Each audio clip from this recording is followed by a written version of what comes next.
मित्रों, नमः संस्कृताय। संस्कृत साहित्य की श्रृंखला को आगे बढ़ाते हुए आज हम बात करेंगे श्रीमद् भागवत गीता की।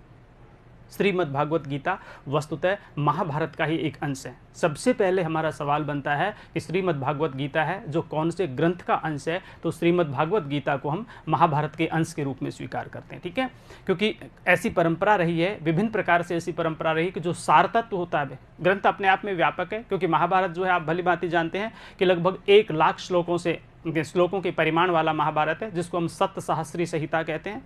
सप्त सहस्री संहिता मतलब 1000, ठीक है, मतलब 100,000 श्लोकों वाली। तात्पर्य क्या हुआ कि महाभारत को 1 लाख श्लोकों के परिमाण वाला बताया गया है। उन 1 लाख श्लोकों के परिमाण में से कुछ महत्वपूर्ण जो सार तत्व था उसको हमने गीता के रूप में अलग से निबद्ध किया है, अलग से निकाला है। अतः पहला ही हमारा सवाल होना चाहिए कि श्रीमद् भागवत गीता किसका अंश है? महाभारत का अंश है। ठीक है, महाभारत के 1 लाख श्लोकों में से मूल जो गेयता से परिपूर्ण हमारे जो पद थे उसको हमने अलग से निकाल लिया। जो भगवान श्री कृष्ण के द्वारा अर्जुन को जो उपदेश दिया गया था, जो संदेश दिया गया था युद्ध के मैदान में, उसको हमने उसको गीता के नाम से, गीता के शीर्षक से निबद्ध किया है। ठीक है, विद्वानों के माध्यम से। यहाँ पर अब गीता के नामकरण की यदि बात की जाए तो मतलब इनमें गेयता थी।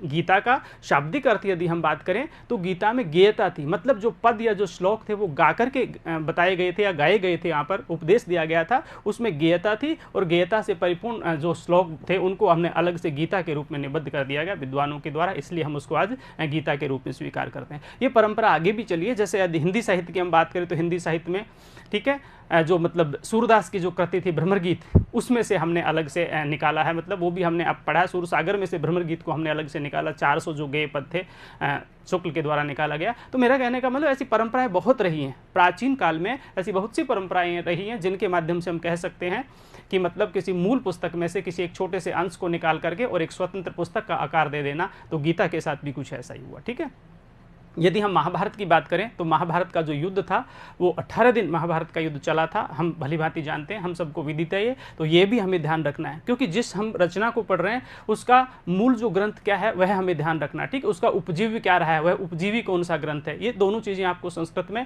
ध्यान रखनी चाहिए, उपजीव्य क्या है और उपजीवी कौन सा है। ठीक है, जहाँ से हम लेते हैं वो ग्रंथ मूल कौन सा होता है और जो उसके ऊपर आश्रित रहता है वह ग्रंथ कौन सा होता है। तो इन दोनों चीज़ों को हमें लेकर के चलना होता है। ठीक है, तो महाभारत जो है इससे हमने गीता को लिया है। तो गीता जो है ये हमारा मूल ग्रंथ हो गया। इसकी रचना महाभारत की जिसके माध्यम से रचना की गई, वेद व्यास के रूप में जिसको हम रचनाकार के रूप में स्वीकार करते हैं, तो उसके रचनाकार के रूप में भी हम, उसी ग्रंथ के रचनाकार के रूप में भी हम गीता के रचनाकार को भी स्वीकार करेंगे। ठीक है, परंतु गीता मुख्य रूप से भगवान श्री कृष्ण के मुखारबिंद से कही गई है, अर्थात भगवान श्री कृष्ण के द्वारा गीता का जो संदेश दिया गया है, श्री कृष्ण के द्वारा गीता का जो उपदेश दिया गया है, तो मुख्य रूप से इसके वक्ता और श्रोता पर ही सवाल बनता है।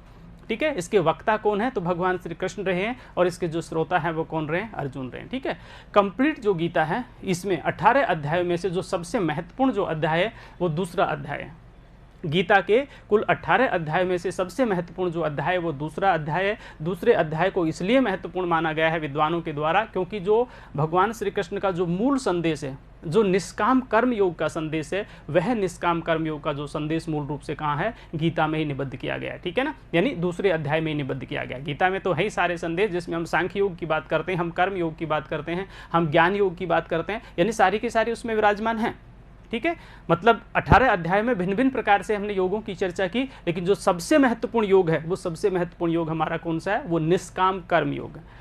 अब सबसे खास बात हमें ये ध्यान रखनी है कि आपने वर्षों से जब भी आप गीता के बारे में आपने सुना होगा तो आपने यही पढ़ा होगा कि भगवान श्री कृष्ण ने गीता में अर्जुन से कहा है कि कर्म करो, फल की इच्छा मत करो।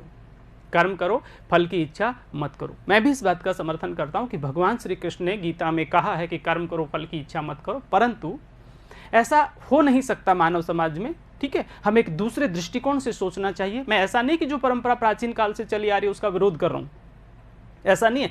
मैं उसको हृदय से स्वीकार करता हूं, उस परंपरा को, जो विद्वानों ने कहा उस कथन को मैं स्वीकार करता हूं, लेकिन कुछ भ्रांतियां बना दी गई है। ठीक है, उन भ्रांतियों पर भी गौर करना हमारा दायित्व बनता है, क्योंकि आंख बंद करके हम उन चीज़ों को बिल्कुल इस तरह से आंखें बंद करके हम स्वीकार नहीं कर सकते उन चीज़ों को। तो मेरा कहने का तात्पर्य कि जो लोग कहते हैं कि भगवान श्री कृष्ण ने गीता में अर्जुन को ये कहा है कि कर्म करो, फल की इच्छा मत करो, ऐसा नहीं कह सकते। इसको हम दूसरे ढंग से कहेंगे कि भगवान श्री कृष्ण ने अर्जुन को गीता में ये कहा कि कर्म करो, फल की इच्छा मत करो। ऐसा नहीं है, फल की इच्छा आपके अधीन नहीं है, फल मिलेगा, इसलिए तुरंत अभी फल की इच्छा मत करो, फल तो मिलेगा। ऐसा हो ही नहीं सकता कि आप कर्म करो और फल की इच्छा ना करो, क्योंकि जब मनुष्य को फल ही नहीं मिलेगा तो कौन दुनिया में ऐसा मनुष्य होगा जो कर्म करेगा। हम सारे योगी तो हो नहीं सकते, सारे सन्यासी तो हो नहीं सकते, ठीक है।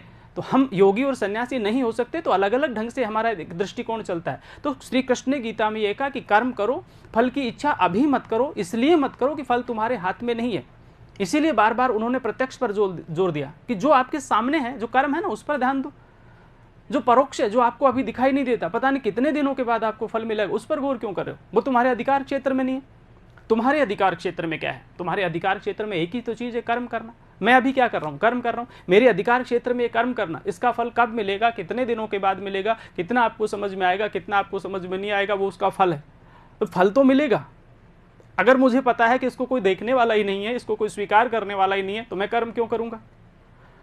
मेरा कहने का मतलब है कि गीता का जो अर्थ है, गीता की जो व्याख्या है, वो अपने आप में पूर्ण रूप से प्रमाणिक है, ठीक है। हम किसी भी तरह की उनके ऊपर टीका टिप्पणी करने का अधिकार नहीं रखते, हमें कोई अधिकार नहीं है इस तरह से अपने ग्रंथों पर टीका टिप्पणी करने का। परंतु जो व्याख्या लोग करते हैं कि फल की इच्छा मत करो, बिल्कुल भगवान श्री कृष्ण ने अर्जुन को कहा कि कर्म करो, फल की इच्छा मत करो, परंतु उन्होंने ऐसा कहा कि कर्म करो, फल की इच्छा इसलिए मत करो क्योंकि वो तुम्हारे अधिकार क्षेत्र में नहीं है। जब भी आपको फल मिलेगा, यदि आप कर्म अच्छा करोगे तो निश्चित रूप से आपका जो फल है वो अच्छा ही होगा, इसलिए आपको फल की इच्छा करने की आवश्यकता ही नहीं है। यदि आप एग्जाम दे रहे हो कि एग्जाम में आपने 100% कर्म किया और आपको पूरा पता है कि 100 प्रश्नों में से हम 100 ही करके आए, कोई एक आध गलत हो सकता है, तो फिर आपको फल की किस बात की इच्छा करनी? क्योंकि फल तो अच्छा ही आएगा। लेकिन ऐसा नहीं कि आप इच्छा नहीं करेंगे, चलो मैंने एग्जाम दे के छोड़ दिया, जो फल मिलेगा, ऐसा नहीं। एग्जाम की इच्छा की लालसा आपके मन में रहेगी, परिणाम की लालसा आपके मन में रहेगी, पर चूंकि वो आपके अधिकार क्षेत्र में नहीं है, जब आएगा जब आ जाएगा, ठीक है। तो इस नए दृष्टिकोण से आपको सोचना है, ठीक है। और ये नहीं कहना है कि मतलब फल की इच्छा मत करो, फल की इच्छा करो, परंतु आपके अधिकार क्षेत्र में वो नहीं है, फल मिलेगा और फल के लिए आप काम भी करते हैं। आइए गीता के महत्वपूर्ण श्लोकों की चर्चा करते हैं। अब भगवान श्री कृष्ण का और अर्जुन का, दोनों का परस्पर जो संवाद है वो कहां से प्रारंभ होता है, आप भली भांति जानते हैं, ठीक है। जो भी उनके साथ युद्ध के, महाभारत के युद्ध की जो पृष्ठभूमि बनी, कुरुक्षेत्र का मैदान है, ठीक है। कुरुक्षेत्र का मैदान है, दोनों सेनाएं बीच में खड़ी हुई हैं। यहाँ पर मैदान के बीच में दोनों सेनाएं खड़ी हुई हैं, एक तरफ कौरवों की सेना है, एक तरफ पांडवों की सेना है, ठीक है। जब दोनों सेना बिल्कुल तनातनी हो जाती है, बिल्कुल मैदान में आकर के खड़ी हो जाती है, तो भगवान श्री कृष्ण, आप भली भांति जानते हैं, सारथी अर्जुन के। अर्जुन ने एक बार कहा कि गुरुदेव, मतलब जो भी अपने सारथी से कहते थे वो अपने सखा मानते थे, मित्र मानते थे उनको, जिस भी रूप में वो स्वीकार करते थे।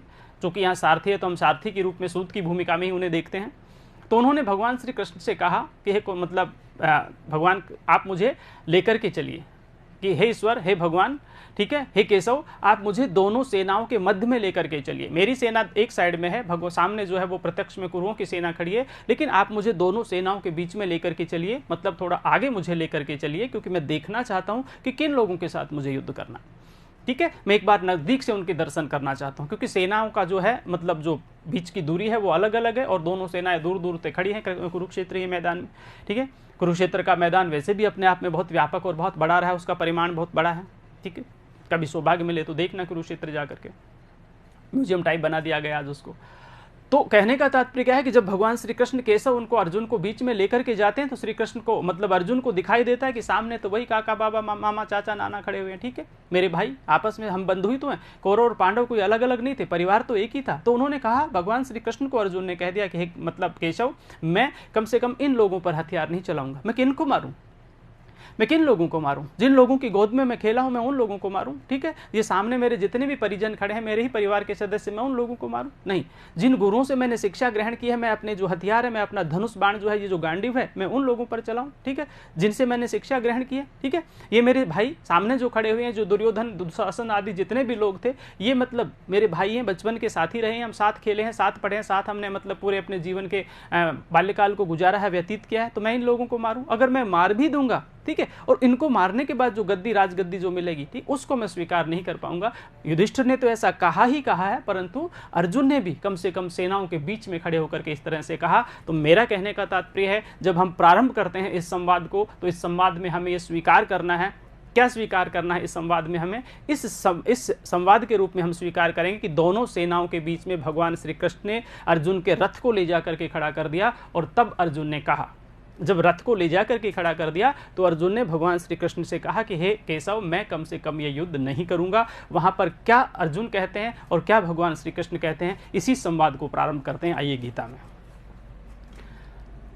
तम तथा कृपयाविष्टम अश्रुपूर्णम कुलेक्षणम विसदंतिम इदम वाक्यम उवाच मधुसूदन। ठीक है, तम तथा कृपयाविष्टम अश्रुपूर्ण कुलेक्षणम, उसे इस प्रकार से, अर्थात अर्जुन के लिए कहा गया कि अर्जुन इस प्रकार से बहुत ज्यादा परिपूर्ण, मतलब दुखों से परिपूर्ण हो गया। ठीक है, भगवान श्री कृष्ण ने जब अर्जुन को इस तरह से देखा, जब भगवान श्री कृष्ण ने इस तरह से दुखों से परिपूर्ण देखा, इस तरह से अपने आप में मतलब जो ग्लानि महसूस कर रहा है कि मैं ये कौन सा कर्म कर रहा हूं, मुझे इस तरह का कर्म नहीं करना चाहिए, जब इस तरह की ग्लानि महसूस की कि तम तथा कृपयाविष्टम अश्रुपूर्णा कुलेक्षणम, जब अश्रु से परिपूर्ण अर्थात मतलब आंसुओं से परिपूर्ण आंखों वाले भगवान श्री कृष्ण ने जब अर्जुन को देखा, तो दूसरे शब्दों हम ये भी कह सकते हैं कि मतलब आंखों में आंसू जिनके भरी हुई थी, ऐसे आंखों वाले अर्जुन को जब भगवान श्री कृष्ण ने देखा तो क्या हुआ, विसदंतिम इदम वाक्यम उवाच मधुसूदन, बहुत ही मतलब एक तरह से बहुत ही विषाद से परिपूर्ण, बहुत ही पीड़ा से परिपूर्ण, बहुत ही दुख और ग्लानि से परिपूर्ण वाक्यों को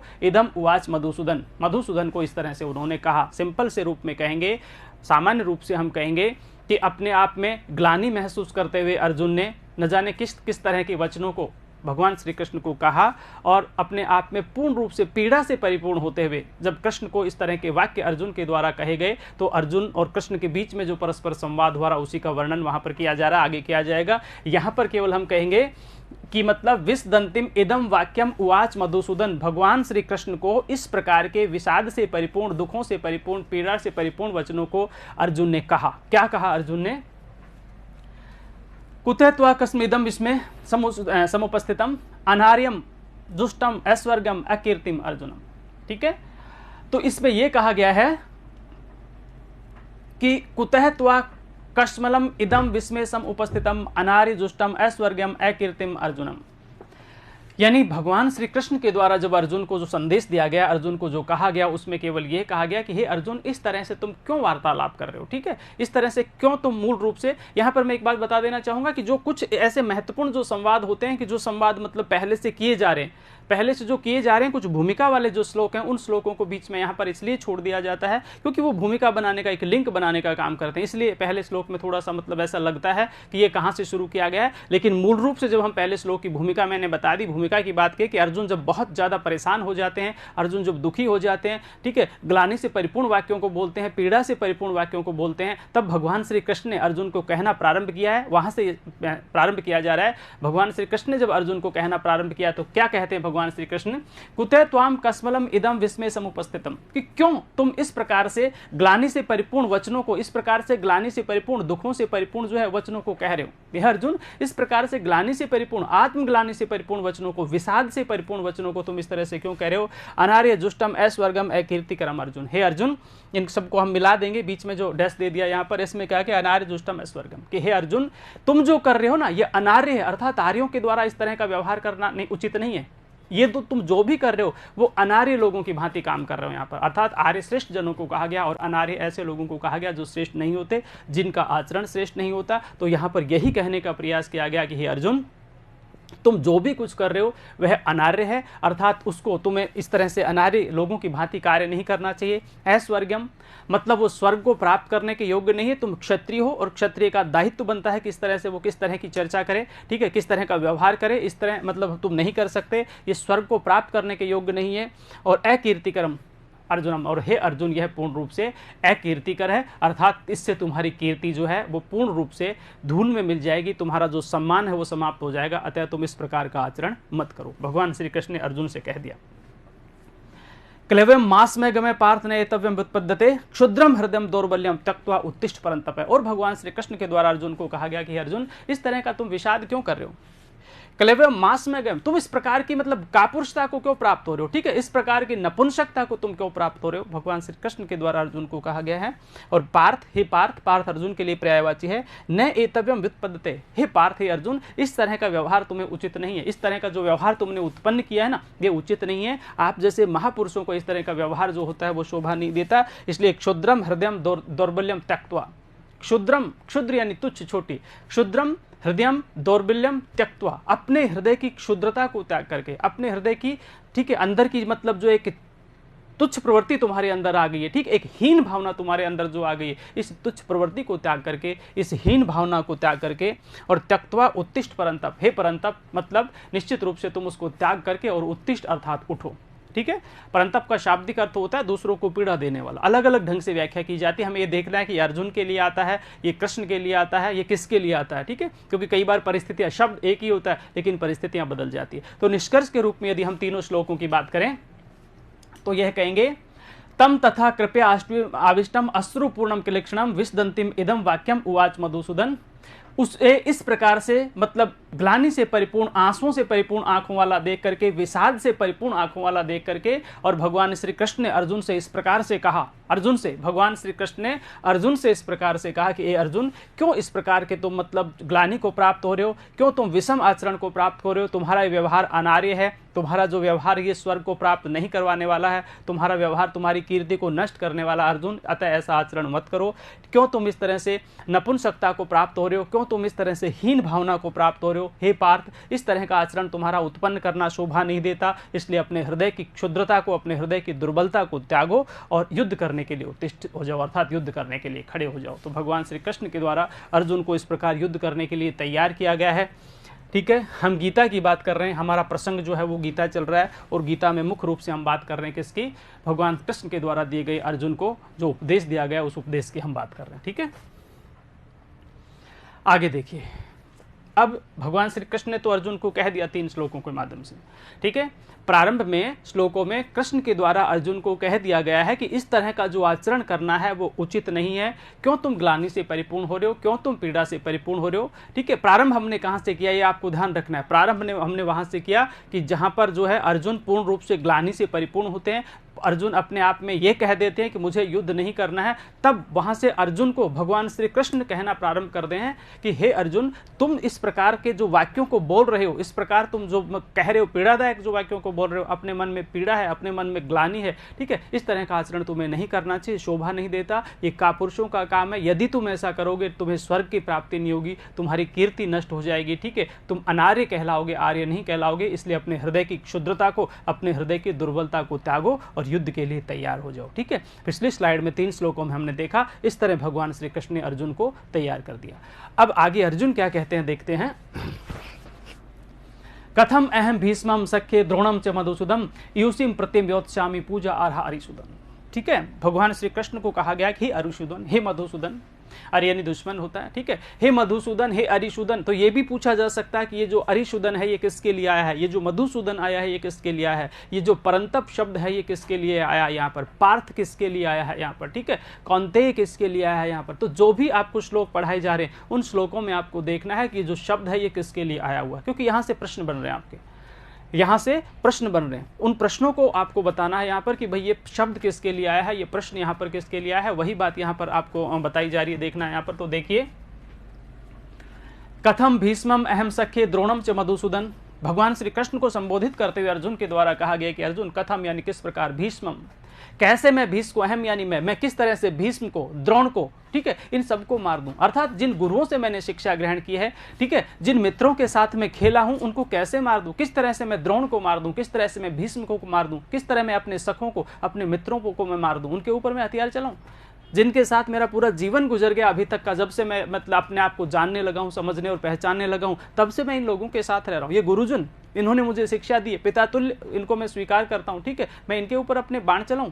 ये जो मेरे मित्र जो सामने खड़े हुए मैं इनको मार दूं, ये मेरे परिजन जो काका बाबा नाना चाचा मेरे सामने खड़े हुए मैं इनको मार दूं, नहीं, हे अरिसूदन, हे मधुसूदन, मैं इन पर हथियार नहीं चलाऊंगा। भगवान श्री कृष्ण को कह दिया गया किसके द्वारा, अर्जुन के द्वारा। और सेकंड लाइन में क्या कहा है कि यूसुम प्रति, ये यू भी है, ये यूशी है, इशु भी प्रतिम जो भी है, ठीक है, ये शब्द थोड़ा सा गलत लिखा हुआ है, यूसिम प्रतिम नयोत्स्यामि पूजा अर्हा अरिसूदन, ठीक है, मैं इन लोगों के प्रति युद्ध नहीं करूंगा, ऐसे लोगों के प्रति मैं युद्ध नहीं करूंगा, क्योंकि पूजा अर्ह का मतलब योग्य होता है, पूजा अर्हा मधुसूदन, हे अरिसूदन, हे मधुसूदन, ये तो मेरी पूजा के योग्य है। सिंपल सी बात है, पहली लाइन में थोड़ा सा इस पर हम गौर नहीं करेंगे।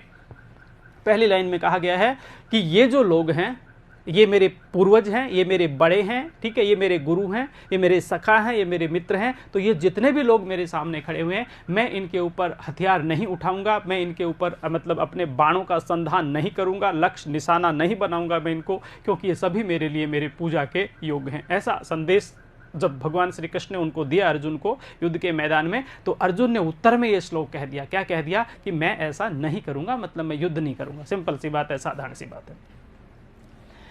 न च एतद् विधम कर्तनो गरियो यद्या जयम यदि वा नो जयेयु याने हत्वा नैन जिजीविषाम स्ते अवस्थिता प्रमुख धातराष्ट्र।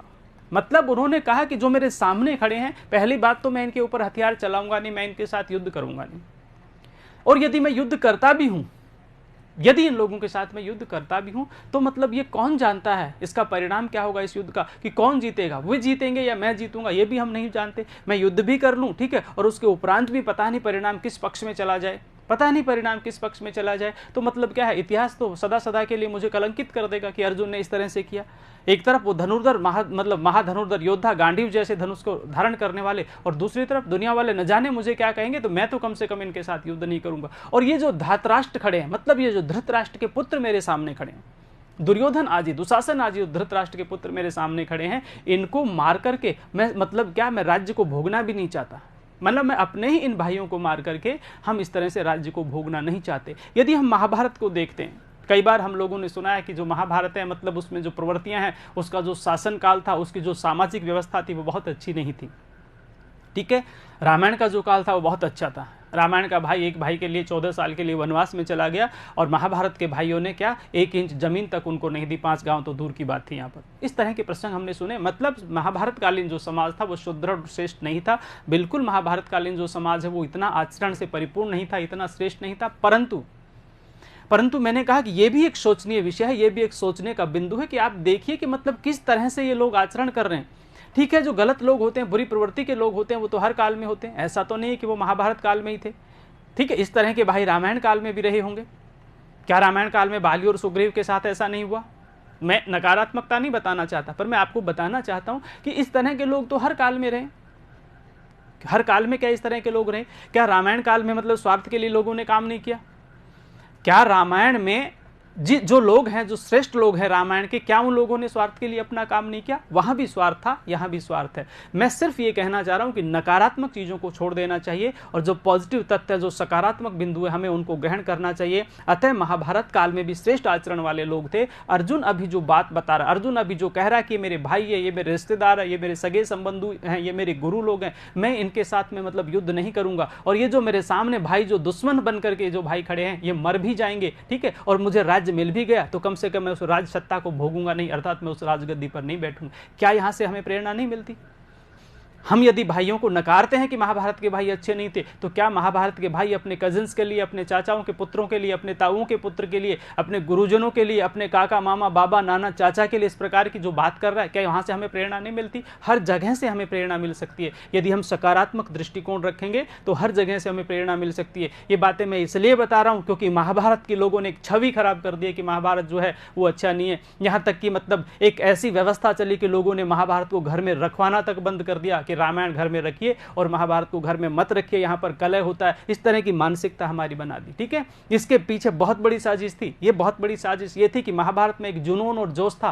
ठीक है, ये संस्कृत के विषय, शोध के विषय रहे। यहां पर ये शोध में मतलब प्रमाणित हो चुका है कि महाभारत में पूर्ण रूप से जोश आता है, एक ताकत आती है, एक ओज आता है। ठीक है, और जो भी जिन लोगों की ये चाल रही हो, चाहे वो मुगल रहे हो या अंग्रेज रहे हो या जो भी कोई रहे हो, इस तरह की भ्रांतियां फैलाई गई, वो नहीं चाहते थे कि मतलब कम से कम भारतवर्ष के लोगों में इस तरह का जुनून पैदा हो, इसलिए उस पुस्तक को लोगों के सामने तक नहीं आने दिया, घरों से बाहर करवा दिया गया। न जाने कितने कारण रहे होंगे इसके पीछे। ठीक है, कितने कारण इसके पीछे रहे होंगे। मेरे कहने का मतलब यह है कि जो रामायण और महाभारत जैसे जो धार्मिक ग्रंथ हैं, रामायण और महाभारत, केवल मैं एक धर्म की बात नहीं कर रहा हूं, वो सारे धर्म हमारे लिए समान है, लेकिन इनमें जो लिखा गया है उन चीजों में, उन तथ्यों को हमें स्वीकार करना है। किसी भी रूप में उन तथ्यों को हमें स्वीकार करना। सभी धर्म हमारे लिए, हम धर्म सहिष्णु लोग हैं। हम बाइबल को भी उतना ही सम्मान देते हैं, हम रामायण और महाभारत को भी, तो हम कुरान को भी उतना ही सम्मान देते हैं। ठीक है, हर चीज में भगवान श्री कृष्ण ने गीता में कहा कि कर्म करोगे तो फल मिलेगा। कृष्ण ने गीता में कहा है कि कर्म करोगे तो फल मिलेगा। ठीक है, तो बाइबल में भी यही कहता है, बाइबल में भी यही कहा गया जीसस के द्वारा। ठीक है, कि दरवाजा खटखटाओगे तो दरवाजा खुलेगा, दरवाजा खटखटाओगे तो दरवाजा खुलेगा। क्या फर्क रह गया उसमें? दोनों धर्म समान हो गए, क्या फर्क रह गया? ठीक है, यही बात यहाँ पर मतलब अल्लाह में मोहम्मद के द्वारा मतलब कही गई है, मोहम्मद के द्वारा कही गई ये बात कहा गया कि मतलब क्या कि किसी भी चीज़ को जाकर के जब नज़दीक से उसको पहचानने की कोशिश करोगे, ठीक है, तो निश्चित रूप से उसका प्रतिफल आपको मिलेगा, निश्चित रूप से वहाँ से आपको वो चीज़ें मिलेगी यहाँ पर। तो हमारा कोई धर्म छोटा नहीं है, कोई धर्म बड़ा नहीं है, कोई रामायण नहीं है, कोई महाभारत नहीं है, हम और सिर्फ एक सकारात्मक एक पॉजिटिव जो एनर्जी है इन धर्म ग्रंथों से लेना चाहते हैं। और मैं अपना व्यक्तिगत रूप से ये कहना चाहूँगा कि हम सभी धर्मों का समान रूप से हमें पढ़ना चाहिए, उसका अध्ययन करना चाहिए। इसलिए अध्ययन करना चाहिए कि कोई भी रेखा छोटी है बड़ी है उसका निर्णय कैसे करोगे, कोई भी रेखा छोटी है बड़ी है उसका निर्णय कैसे करोगे, ठीक है। मैंने कोई पंक्ति खींच दी, मैंने एक लाइन खींच दी, अब मैं कैसे बताऊंगा ये रेखा छोटी है या बड़ी है? जब तक इसके साथ कोई दूसरी रेखा नहीं खींची जाएगी तब तक आप उसको छोटी और बड़ी नहीं बता सकते। निष्कर्ष यह है कि जब तक एक धर्म के पुस्तक के साथ में, एक धर्म के ग्रंथ के साथ में दूसरे धर्म की पुस्तक को नहीं लगा दिया जाएगा और तुलनात्मक अध्ययन नहीं कर लिया जाएगा, तब तक आप कैसे कह सकते कि क्या सही है और क्या गलत है।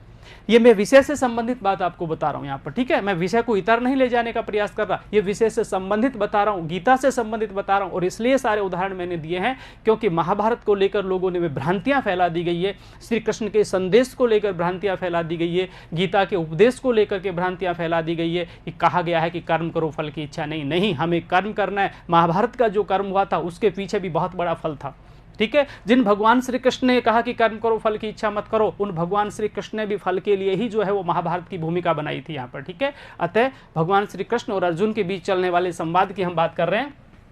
और यहाँ पर अर्जुन के द्वारा जो कहा गया था उसके उत्तर में पुनः अर्जुन ही बात कह रहा है, अपनी बात को आगे बढ़ाते हुए अर्जुन कह रहा है नैचे एतत् विधेय कर्तनो, मतलब मुझे क्या करना है, एतत् विधेय क्या करना है और क्या नहीं करना, क्या मेरे लिए महान है, क्या मेरे लिए छोटा है, लघु है, मैं कुछ नहीं जानता।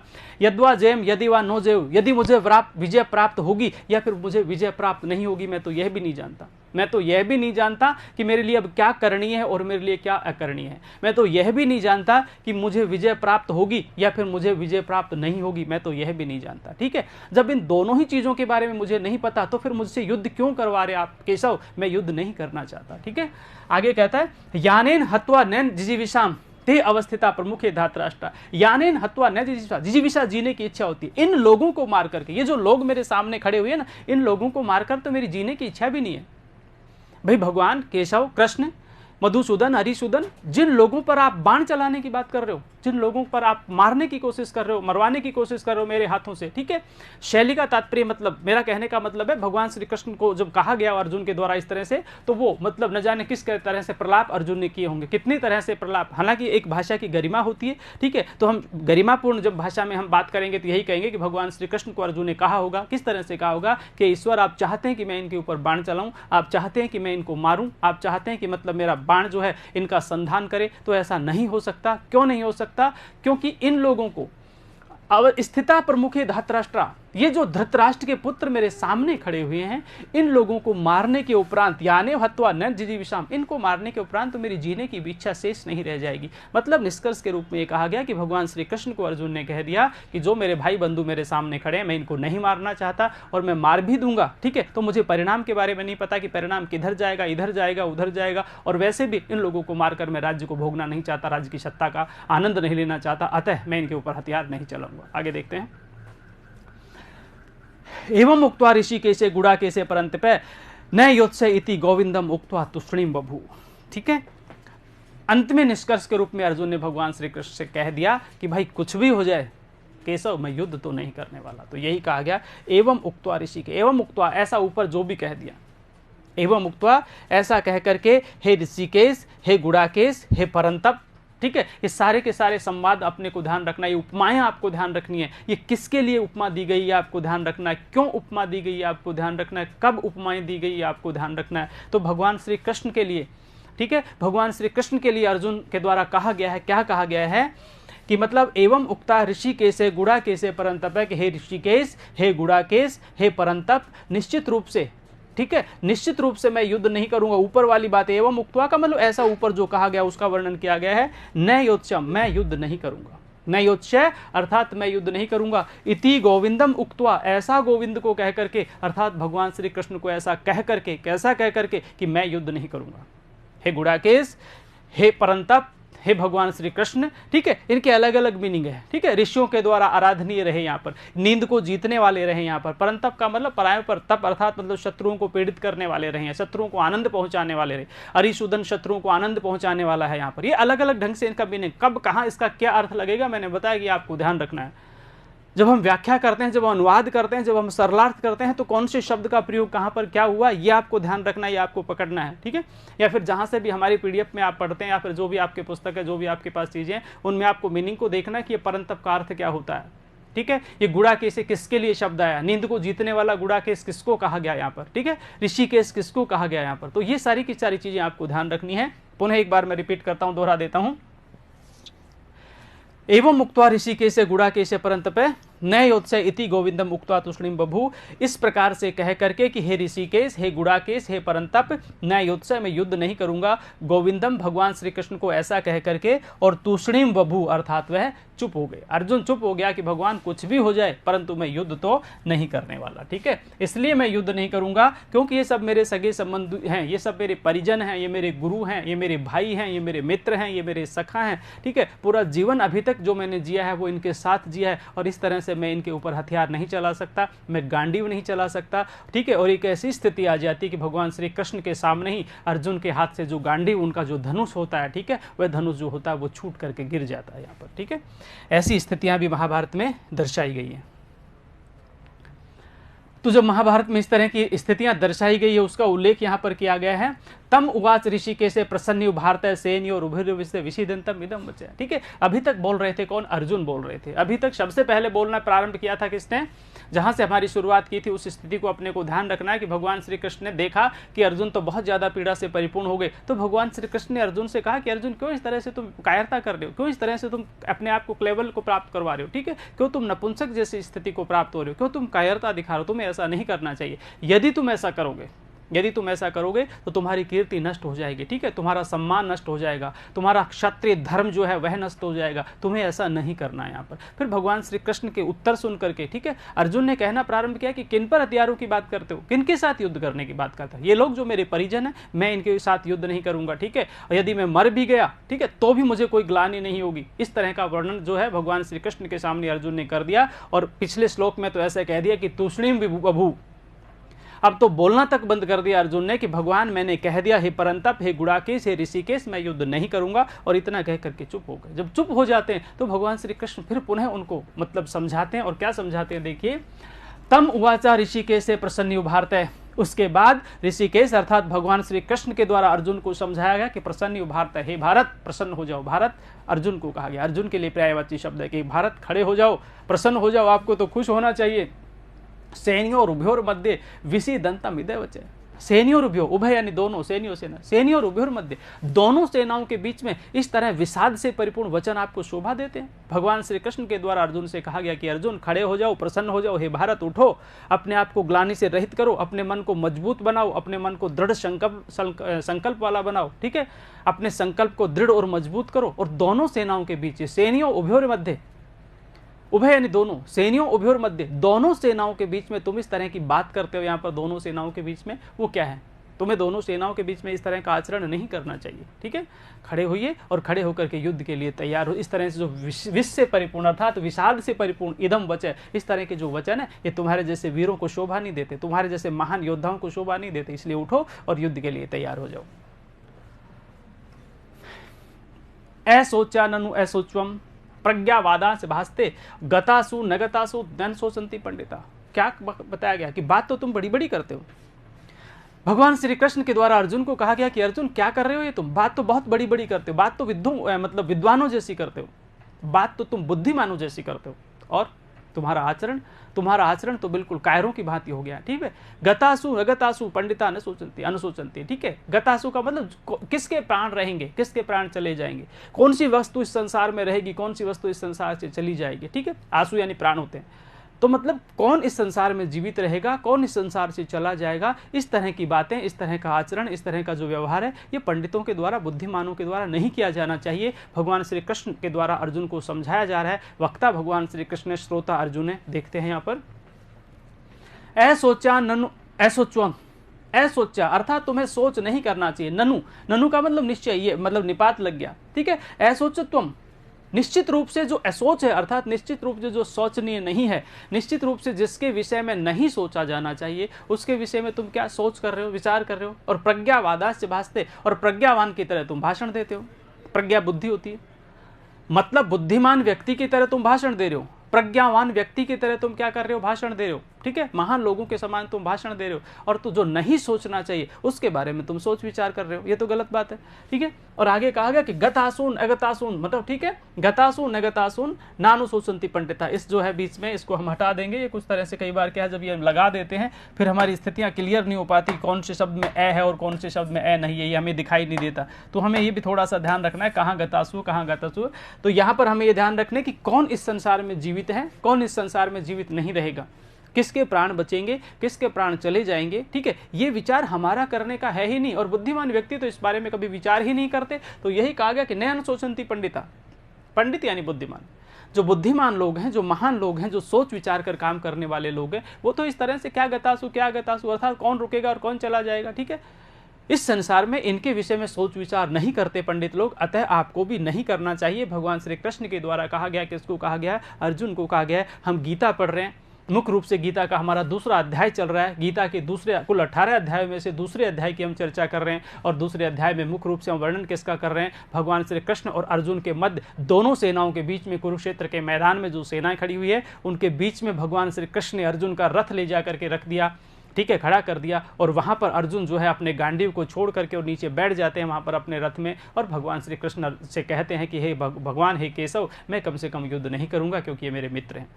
उस समय भगवान श्री कृष्ण को समझाते हुए, भगवान श्री कृष्ण के द्वारा अर्जुन को समझाते हुए कहा गया है कि मतलब ये अर्जुन, इस तरह का जो आचरण है वो तुम्हें नहीं करना चाहिए। और अभी अभी अर्जुन ने क्या कहा कि गतासु अगतासु, ठीक है। उन्होंने कहा, भगवान श्री कृष्ण ने अर्जुन से कहा कि मतलब कौन रुकेगा, कौन चला जाएगा, ये तो सोचने का विषय ही नहीं है, ये तो सोचने का बिंदु ही नहीं है। और वैसे भी मरने के बाद होता क्या है यहाँ पर, ठीक है, क्योंकि गीता तो गीता है। यहाँ पे देखते हैं कि जो कर्म कांड में भी गीता का मतलब बहुत महत्वपूर्ण हमारे भारतीय संस्कृति में रहा है। मृत्यु के बाद भी जो गरुड़ पुराण बचता है उसमें भी कहीं न कहीं हम गीता का संदेश देते हैं, ठीक है।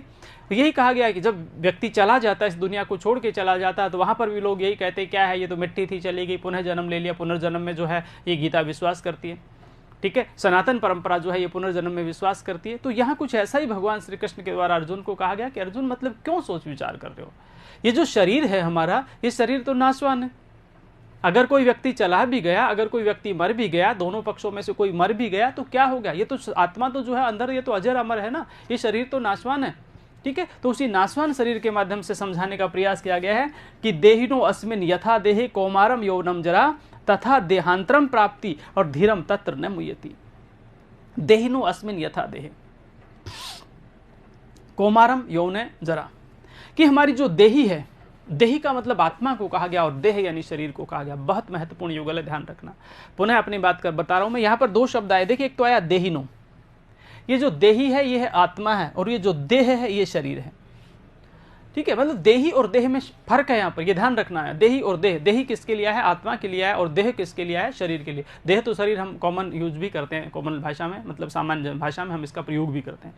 तो भगवान श्री कृष्ण के द्वारा अर्जुन को कहा गया कि हे अर्जुन, क्या कह रहे हैं कि देहिनो अस्मिन यथा देह, की जो देही है हमारी, जो ये निश्चित रूप से ये जो आत्मा है वो तो अजर और अमर है, मतलब यह तो हमारे शरीर में हमेशा स्थिर रहने वाली है, इस पर किसी भी प्रकार का कोई प्रभाव नहीं पड़ता।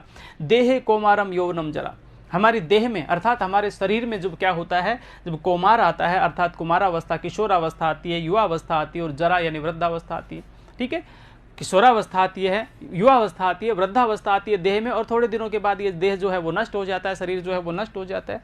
तथा देहांतरम प्राप्ति, इसी प्रकार हमारी जो देही है अर्थात ये जो हमारी आत्मीय है, ये देहांतरम प्राप्ति, ये दूसरी देह को प्राप्त हो जाती है। अंतर यानी देह, यानी जिस प्रकार हमारा जो शरीर है ये कभी बच्चा होता है, फिर हम कुमारावस्था को प्राप्त होते हैं, फिर हम युवा होते हैं, फिर हम वृद्ध हो जाते हैं, और फिर मर जाते हैं जरावस्था के बाद में, ठीक है।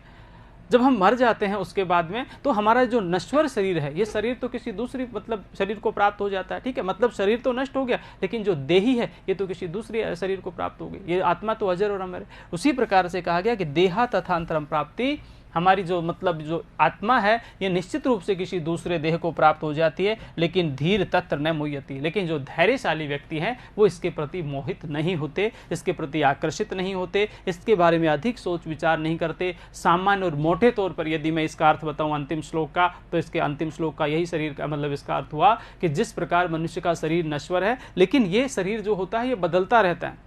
हमारा शरीर जो है ये नश्वर है। कभी हम बचपन में होते हैं, फिर हम किशोरावस्था में आते हैं, फिर हम युवावस्था में आते हैं, फिर हम जरा को प्राप्त वृद्धावस्था को प्राप्त करते हैं और फिर मर जाते हैं। ये चक्र जो होता है वो घूमता रहता है, लेकिन इसमें आत्मा जो है वो हमेशा स्थिर रहने वाली है। तो ये जो शरीर बदलता रहता है, इस बदलते हुए शरीर पर मतलब तुम दुख क्यों कर रहे हो? तुमने अभी अभी कहा कि ये लोग मारे जाएंगे, तो मारे जाएंगे तो क्या हुआ? ये शरीर भी तो बदल रहा है ना भाई। ये चार जो दृष्टिकोण है ये तो आपके सामने आया। बचपन आया, किशोरावस्था, युवावस्था आई और फिर वृद्धावस्था आ गई और फिर मृत्यु को हम प्राप्त हो गए।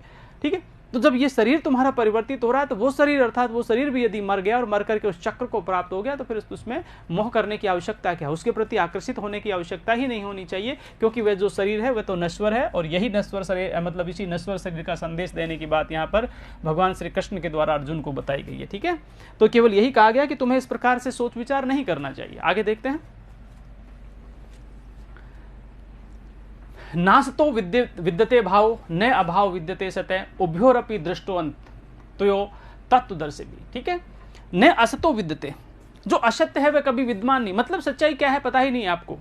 सच्चाई क्या है ये तो दुनिया को पता ही नहीं ना। मतलब क्या सही है क्या गलत है, कौन सी चीज स्थिर रहेगी, कौन सी चीज चली जाएगी, कौन जानता है? ये तो सब भविष्य के गर्भ में।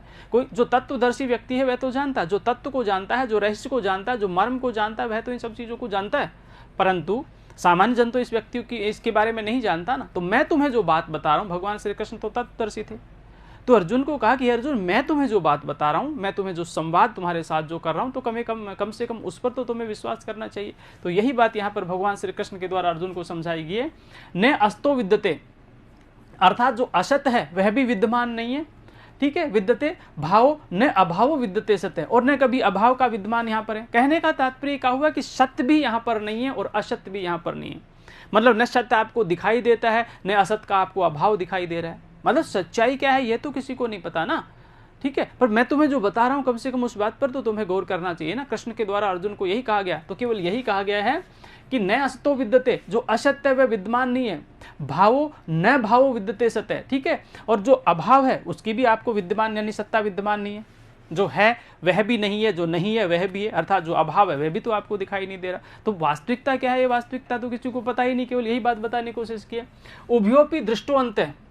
ठीक है, दृष्टो अंत अन्यो तत्वदर्शी भी। इन दोनों के बारे में तत्वदर्शियों के अलावा और किसी को नहीं पता। मतलब तत्वदर्शियों ने इन दोनों ही स्थितियों को पाया है। सिंपल सी चीज है कि मतलब क्या सत्य है और क्या असत्य है। ठीक है, सत्य का अभाव और असत्य का अभाव, यदि ये साहित्यिक लैंग्वेज है, ठीक है, तो हम मोटे तौर पर इस बात को जान सकते हैं कि क्या सत्य है और क्या असत्य है। मतलब सच क्या है और असत्य क्या है। ठीक है, या सत्य क्या है और असत्य क्या है, या सच क्या है या झूठ क्या है, किसी भी रूप में हम ले सकते हैं। यह कथन केवल और केवल तत्वदर्शियों का ही है। अर्थात केवल जो तत्वदर्शी लोग हैं, जो रहस्य को जानते हैं, जो आत्मा परमात्मा को जानते हैं, जो ईश्वर के साथ साक्षात्कार कर चुके होते हैं, वही व्यक्ति इस तथ्य को जानते हैं, वही व्यक्ति इस रहस्य को जानते हैं। सामान्य जनों से ऊपर की वस्तु है, सामान्य जनों के विवेक से, उनके ज्ञान से परे की वस्तु यहाँ पर। इसलिए इसके बारे में तुम्हें सोच विचार करना ही नहीं चाहिए। भगवान श्री कृष्ण के द्वारा अर्जुन को इस तरह का संदेश दिया गया, इस तरह का उपदेश दिया गया। अंतवंतम इमे देहा। ठीक है, ये थोड़ा सा इस पे मिसप्रिंट है। अंतमंतम इमे देहा नित्यम से योक्ता शरीर ने अनाशिनो अप्रमेय तस्मात् युद्ध से भारते। अंतवंतम इमे देहा। ठीक है, नित्य से योक्ता शरीर ने, मतलब हमारी जो देह है, हमारी जो आत्मा है, वो निश्चित रूप से इस शरीर में विद्यमान रहती है। मैंने पहले बताया कि हर श्लोक जो है इसका जो मूल विषय वस्तु है, शब्दों का मीनिंग अलग अलग है, लेकिन इसकी जो मूल विषय वस्तु है वही जा रही है कि ये जो शरीर है ये नश्वर है और ये जो आत्मा है ये हमेशा स्थित रहने वाली ही शाश्वत है। ठीक है, ये शाश्वत है, ये निरंतर रहने वाली है। इस पर काल लिंग वचन का कोई प्रभाव नहीं पड़ता, इस पर समय का कोई प्रभाव नहीं पड़ता। मतलब ये आत्मा है, मतलब है।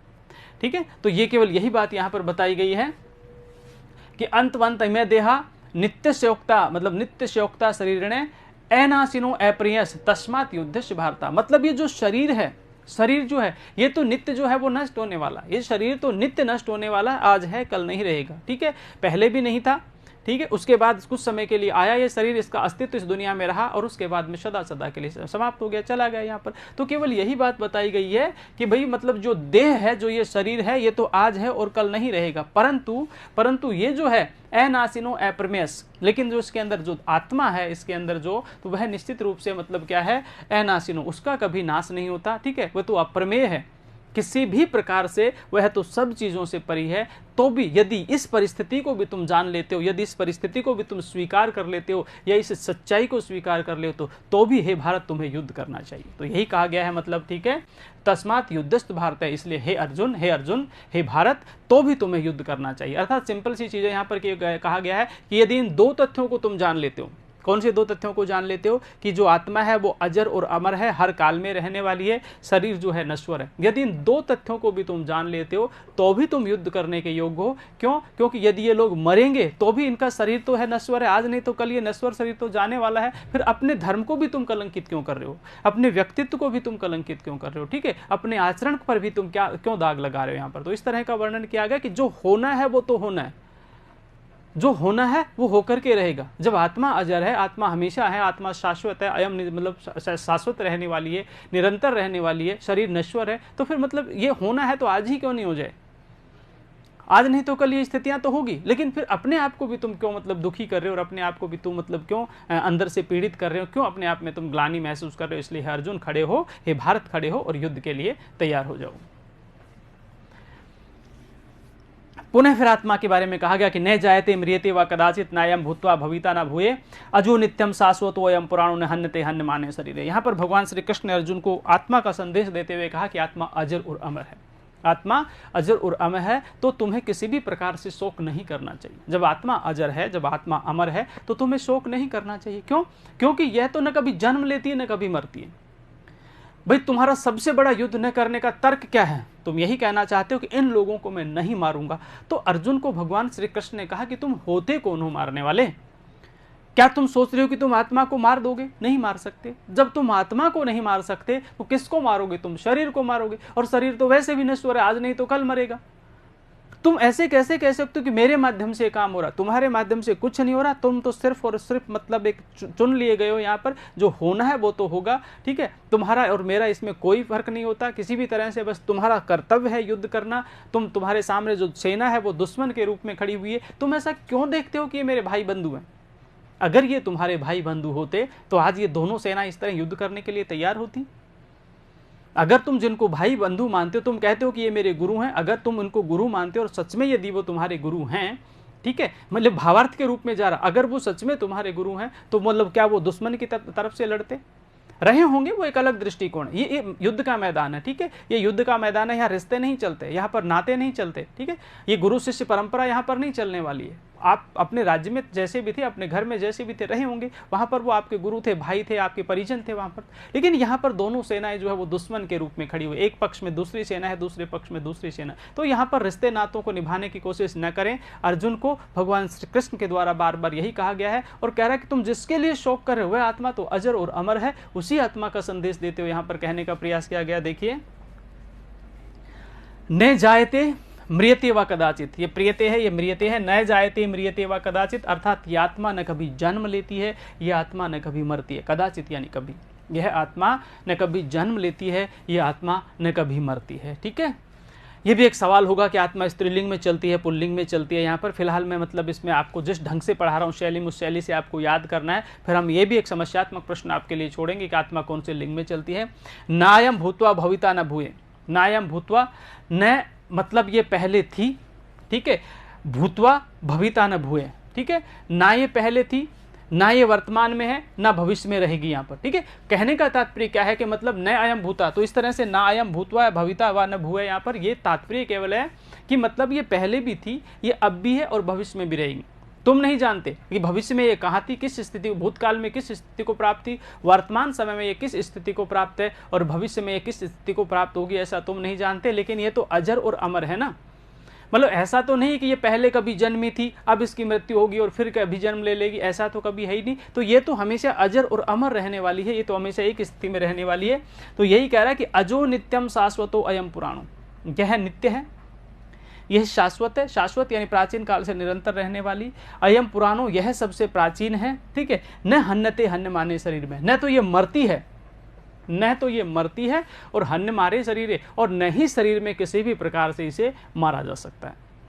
सिंपल सी चीज है, भगवान श्री कृष्ण के द्वारा अर्जुन को युद्ध के मैदान में, कुरुक्षेत्र के मैदान में, दोनों सेनाओं के बीच में जब उनका रथ खड़ा हुआ है, अर्जुन जब बैठ जाते हैं, युद्ध के लिए तैयार नहीं होते, तो भगवान श्री कृष्ण उनमें जोश भरते हुए, उनको अपना कर्तव्य याद दिलाते हुए भगवान श्री कृष्ण कहते हैं कि अर्जुन, ये आत्मा न कभी जन्म लेती है न कभी मरती है, ठीक है। ये आत्मा प्राचीन काल में भी थी, आज भी है और भविष्य में भी रहेगी, ठीक है।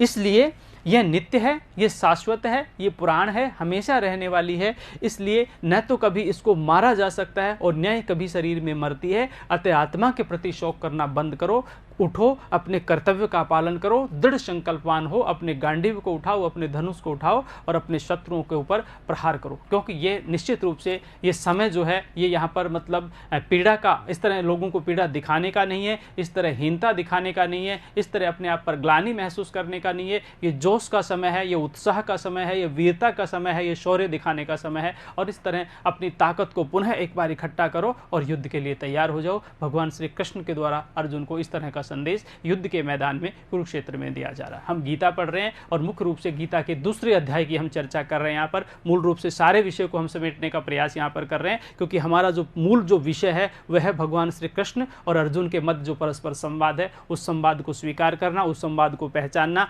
उस संवाद में क्या क्या आए हैं, जितने प्रश्न बनेंगे उस संवाद के बीच में बनेंगे। इसी संवाद की चर्चा फिलहाल यहाँ पर हम कर रहे हैं।